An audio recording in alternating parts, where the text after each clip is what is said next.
What's going on? This Slim's Fit, and I'm gonna start this Slim's TV for you guys, man. I'm gonna start posting every single week.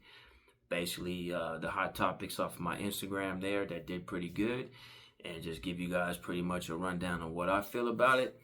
And like I said, if you guys got Instagram, you guys add me at Slim's Fit, SLIMMSFIT.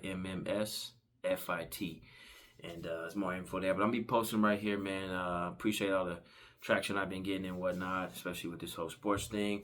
But let's start off with this Bronny James thing, man. There's a whole lot going on about this Bronny James thing with him being the 55th pick and him basically just getting in the league because of his father.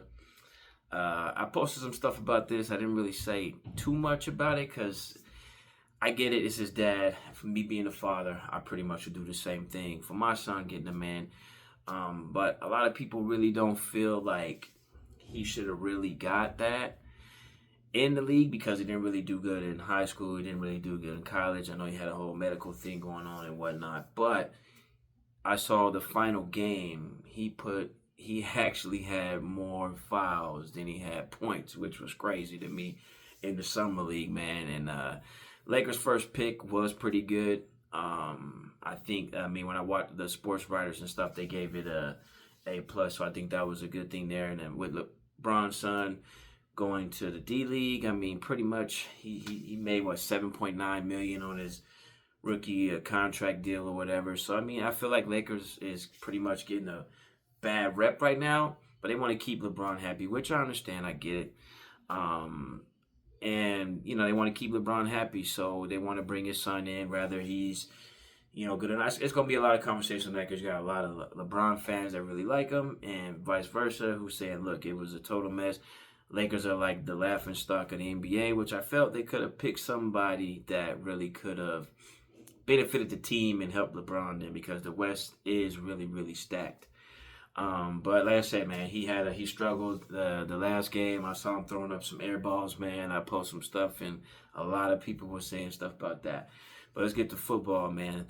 Fox came out with the predictions, and then I'm a Raider fan, of course. You see, Raiders right there.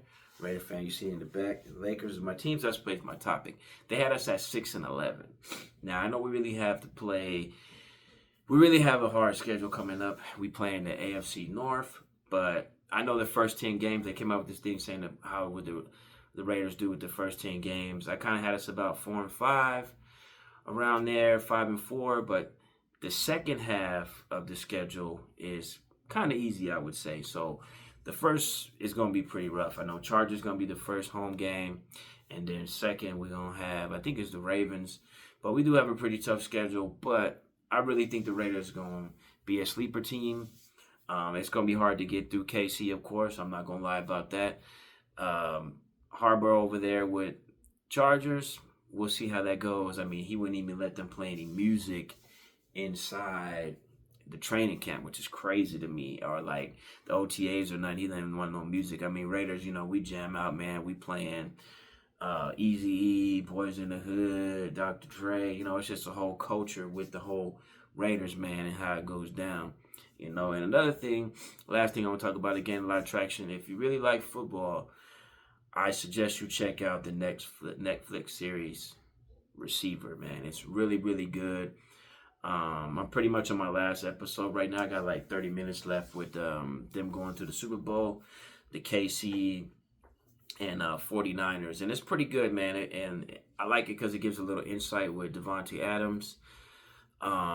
What's his name? Saint Brown, Amon Saint Brown, forgot his name, whatever, and then Jefferson from the Vikings, and it's got Devontae Adams, and it's got Kittle in there, and then it's got Deebo Samuel. So you really get a whole lot with that. Now, if you really like, not really say like a lot of behind the scenes things and whatnot, but it is very, very informational. Especially if your team is in it. I know it's a lot. Basically with the 49ers, because it's got two of the quarterbacks in there. So you get a lot of the 49ers in there. But it's good just to see what they went through and, the injuries, the diversity they had and whatnot. But it's definitely good to see the Netflix with Adams, man. I mean, it's really, really good with Adams, man, because he's really breaking down the frustration with the whole Josh McDaniels thing, from just how many times he was getting hit.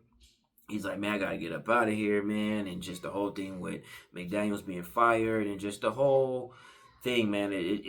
As a fan, you get to see, because that was a very, very tough period, man, when they did hire Josh McDaniels. I was all for it because, I mean, if you're a Raider, I'm a Raider fan, and I'm pretty much going to ride with you regardless.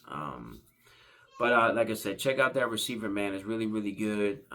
It's a good series to check out, especially if you do like football. It'll get you geared up and ready. And like I said, man, I'll be posting.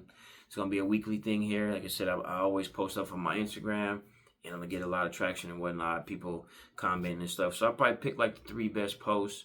It's going to, it can be boxing, whatever, but mostly it's going to be basketball, football, and I'm going to pretty much do this every single week and see how it goes and whatnot. But I appreciate the support, man. If you like this video, subscribe, and let's make it happen, man. Y'all be easy, man.